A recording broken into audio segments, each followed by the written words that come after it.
अंतर्राज्यीय ऑनलाइन ठग गिरोह का पर्दाफाश। 6 आरोपी गिरफ्तार। 40 लाख रुपए सहित 55 लाख का मशरूका बरामद।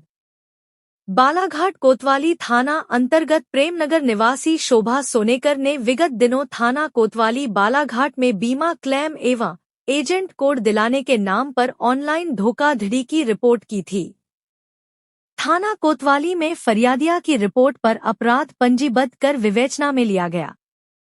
तथा साइबर सेल और पुलिस टीमों ने संयुक्त कार्रवाई कर एक बड़े ऑनलाइन ठगी गिरोह का पर्दाफाश किया है। आपको बता दें कि आरोपियों ने 64 वर्षीय बुजुर्ग महिला शोभा सोनेकर से उनके जीवन भर की कमाई और रिटायरमेंट की राशि 41 लाख रुपए की राशि ठगी के रूप में ऐंठ ली थी। पुलिस ने साइबर ठगी के 6 आरोपियों को गिरफ्तार कर फरियादिया से ठगे गए 40 लाख रुपए की राशि एवं अन्य सामग्रियों सहित कुल 55 लाख का मशरूका बरामद किया है। संपूर्ण जानकारी पत्रकार वार्ता के माध्यम से बालाघाट पुलिस अधीक्षक आदित्य मिश्रा द्वारा दी गई। तो हमारी फरियादियाँ शोभा मैडम है जिन्होंने अभी रिटायर हुई है विभाग से, और बहुत दुख की बात है कि उनको संपर्क किया किसी ने कि भाई आपने कोई ऑनलाइन पॉलिसी जो ली थी पहले उसके शायद आप प्रीमियम नहीं भर पाए हो, तो पॉलिसी आपकी मैच्योर हो गई है, अगर आप प्रीमियम भर दोगे तो आपको एक बहुत मोटी राशि जो रिटायरमेंट के बाद मिलेगी वो मिल जाएगी। और जैसा कि रहता है कि अपने भविष्य को सुनहरा करने के लिए हर व्यक्ति सोचता है कि अगर मेरी कोई पुरानी चीज़ हो उसको कर लें, तो मुझे लगता है कि ये बहुत ही कॉमन मोडस ऑपरेंडा है किसी भी साइबर फ्रॉड के लिए। तो जब ये हमारे पास आई तब इन्होंने बताया कि मैं पिछले साल सितंबर 2024 के बाद से जब मेरे को पहली बार ये आरोपियों ने संपर्क किया था, वहाँ से लेकर अगले 6 महीने तक लगातार थोड़ा थोड़ा करके उनको करीबन 44 लाख रुपए जो है उनके खातों में ट्रांसफ़र कर चुकी थी। कभी एक खाते में ट्रांसफ़र कराते थे, कभी दूसरे खाते में ट्रांसफ़र कराते थे,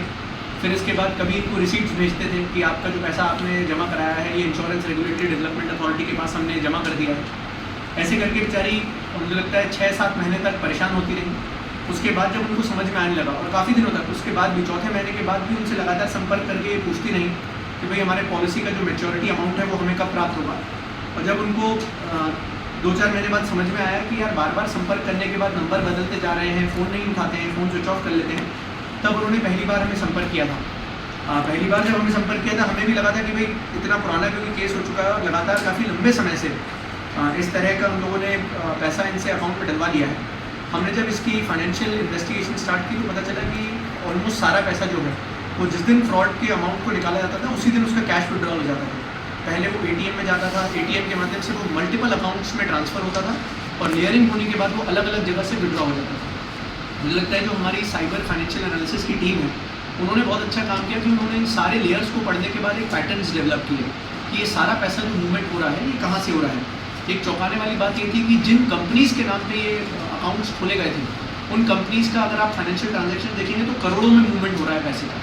जबकि जब हमने उनके एसेट्स का निकाला तो पता चला कि उनके कोई भी फिजिकल एसेट्स ऐसे है नहीं। एक छोटी सी जगह पे दुकान के नाम पे वो कंपनीज चला रहे हैं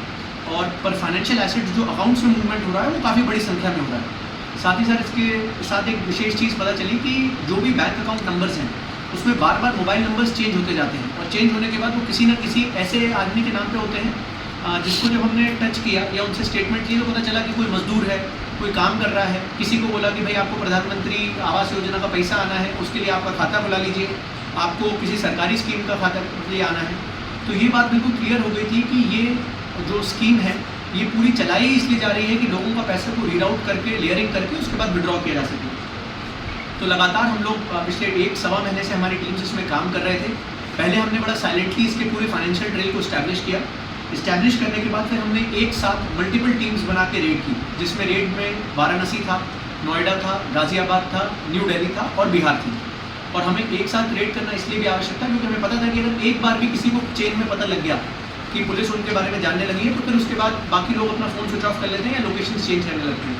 मुझे लगता है कि साइमल्टेनियस रेड्स का एक नतीजा है कि हम इनके पूरे गिरोह को पकड़ पाए,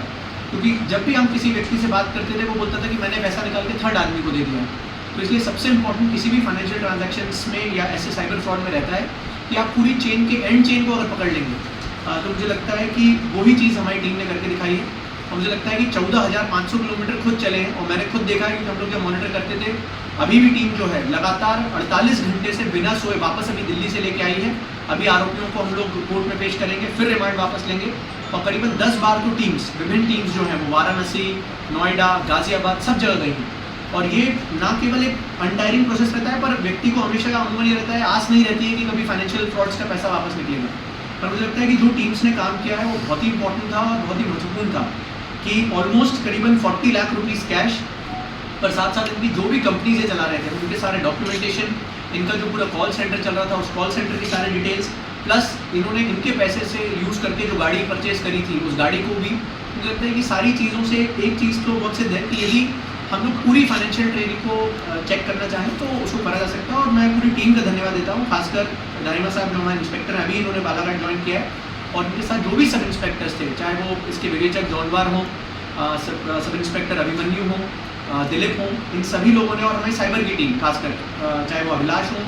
या कृष्णा हों, इन लोगों ने जितना अच्छा काम किया है इसमें, मुझे लगता है कि मैडम खुद क्योंकि यहाँ बैठी हुई हैं, उनको भी शायद उम्मीद नहीं होगी, और हमें भी शुरुआत में थोड़ी उम्मीद कम थी क्योंकि पैसा एक बार विड्रॉ हो जाता है तो बड़ा डिफिकल्ट होता है उसको ट्रेस कर पाना, बट हमारी टीम ने किया। मुझे लगता है कि ये बाकी लोगों को भी एक संदेश है कि प्लीज़, इससे पहले भी जब मैं यहाँ पोस्टेड था, मुझे पता है हमारी मलाजखंड की एक रिटायर्ड महिला थी,